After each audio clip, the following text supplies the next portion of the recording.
Hello everybody, today we're going to be unboxing and reviewing the Seestar S50.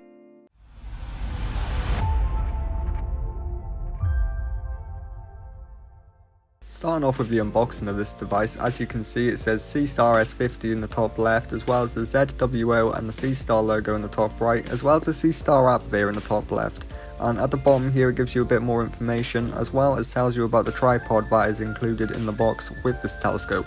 On this side of the box it gives you a little bit of information on what this telescope's about, including its triple apochromatic lens, the built-in Wi-Fi and Bluetooth connectivity for the app, along with a bunch of other cool stuff, as well as at the bottom where it mentions deep sky, solar photography, lunar photography and scenic photography. And of course on the side of the box it shows what should be inside the box when you open it up, including a hard shock proof case as well as a solar filter. Now I'm not gonna lie, when the package got delivered it was a little bit damaged, so this ain't actually the first initial unboxing I done, but I did have to check it because there was a little bit of water damage when it got delivered, which is not Seestar's fault, it's completely the Royal Mail's. Now as you can see it comes in a sleek black box and it's kind of made out of polystyrene kind of material, kind of like the DJI drones if you've ever had experience with those before. And of course on the top here it has a handle with the ZWO logo on it, as well as some really interesting catches which I've never seen used before anyway.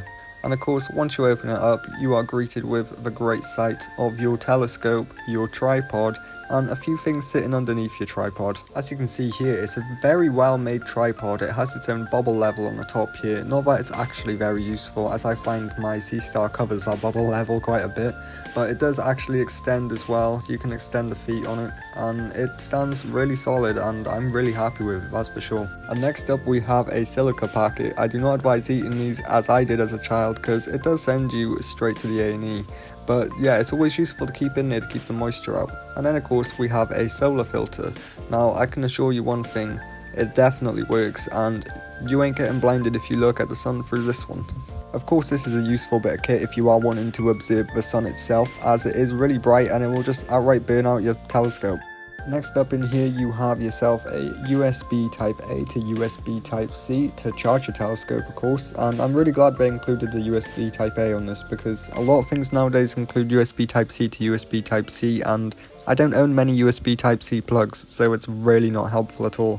Thanks Apple. And of course here we have the manuals, both the safety guidance and the quick start guide. They can come in very handy if you need them. And of course last but certainly not least we have the Seestar S50 telescope itself. Now it's quite a heavy thing, it's also quite prone to fingerprints, so beware of that. Here's what it looks like all put together with its tripod attached. Anyways, let's move on to the review, shall we? Okay, now moving on to the first use of it and actually checking out how well it takes photos and how good it really is. So unfortunately I wasn't able to test it on the moon because that rise is really late and we was actually given only a very small opportunity to take photos tonight with it, and I really wanted to get this video to you, so here's a first light of it anyway. First up, we opened up the app of course, and I got a little video of it here opening up and me pressing the button, which I think is pretty cool, and it feels very space age. Now of course you have to connect your phone either through its own built-in Wi-Fi or its actual Bluetooth connection. Now that's relatively easy, all you have to do is open the app and then search for a connection, and once the device itself says it's powered on, then it should pop up and it should pretty much automatically connect as soon as you press the button. And when you first set it up you will also have to set a password for it, which I found quite interesting, but definitely a great layer of security. Hopefully anyway, as long as I don't forget the password. So of course now when you open up and you set your telescope up outside, you are then able to open up the app and choose from a list of things to see from. I personally chose the Orion's Nebula to go visit first, and here is a live feed of it coming straight from the telescope. Now it does take a minute to calibrate, it needs a minute to warm up and align itself and enhance image quality, whatever that means, but I do know that it's not actually using any AI at all when actually taking the images. You can choose to use AI tools like an AI denoise, which I will show in a minute, but in fact for the most part there is no AI involved at all. Now I did let it run for 5 minutes as you can see right here, and I did cut it off at around 5-4 minutes, and this is ultimately the final result I got after editing it, and here is a raw image. Now of course comparing this to my old telescope where I was getting this image of the Orion's Nebula, it's definitely a huge improvement from a Celestron with an iPhone mounted to it. Next up I went over to Bode's Galaxy, and this time we took a good 10 minutes worth of exposures. As you can see here, this is the live stacking doing really well in its process, and actually showing you it stacking the images that it catches through its 20-second exposures as it's happening.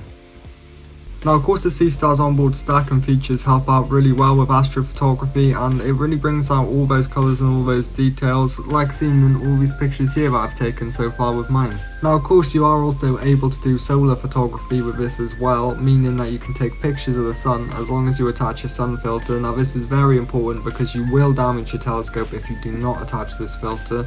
But once you do, go ahead, point out the sun, and this is the kind of view you're going to get, and you can observe some sunspots, and maybe if you're clever enough with it, get some pretty decent shots as well. I personally haven't figured it out yet, but I'm sure I will, and when I do, I'll share it with you guys.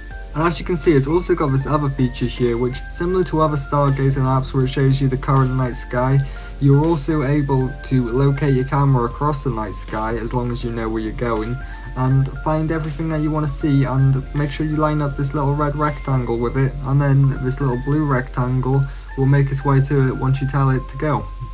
Anyways, all that being said, this is a really great telescope. I rate it a 10 out of 10, 5 stars, and I really recommend it to a beginner like myself, or like you guys that might be watching it, or even someone that's experienced in it and just haven't got the money to get one of these crazy setups. But of course, all that being said, I will leave a link to the Seestar down below from the actual company itself if you guys want to check it out. This is not a paid promotion, this is purely off my own back. I paid for this myself and I'm reviewing it very fairly.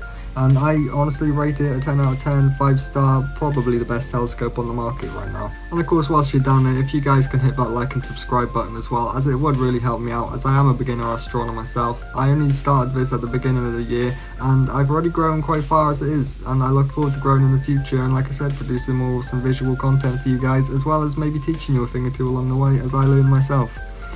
Anyways, that's all from me for now, and I'll catch you in the next one.